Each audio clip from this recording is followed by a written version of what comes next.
জুলাই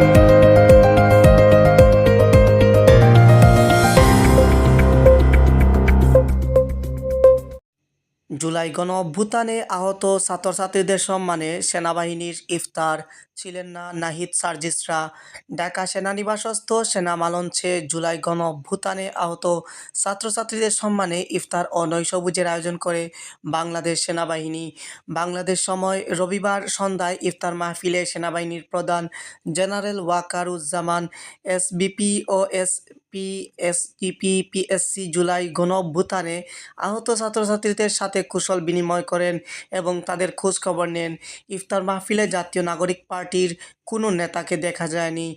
পূর্ব নির্ধারিত এই ইফতার ও নৈশভোজে জুলাই গণঅভ্যুত্থানে আহত ছাত্রছাত্রীবৃন্দ, সেনাবাহিনীর ঊর্ধ্বতন কর্মকর্তাবৃন্দ, বেসামরিক পরিমণ্ডলের বিশিষ্ট ব্যক্তিবর্গ ও বিভিন্ন সরকারি হাসপাতালের পরিচালকবৃন্দ অংশগ্রহণ করেন। এছাড়াও অনুষ্ঠান শেষে বাংলাদেশ সেনাবাহিনীর পক্ষ থেকে তাদের হাতে ঈদ উপহার তুলে দেওয়া হয়। উল্লেখ্য, জুলাই গণঅভ্যুত্থানে আহত ৪,২১৫ জনকে অদ্যাবধি দেশের বিভিন্ন সম্মিলিত সামরিক হাসপাতাল সিএমএইচ চিকিৎসা সেবা প্রদান করা হয়েছে এবং তন্মধ্যে ৯৮৯ জন আহতদের সফলভাবে অস্ত্রোপচার সম্পন্ন করা হয়েছে। বর্তমানে ৩৯ জন সিএমএইচ ঢাকাতে চিকিৎসাধীন রয়েছেন। হাবিবুর রহমান, সুরমা টিভি 24।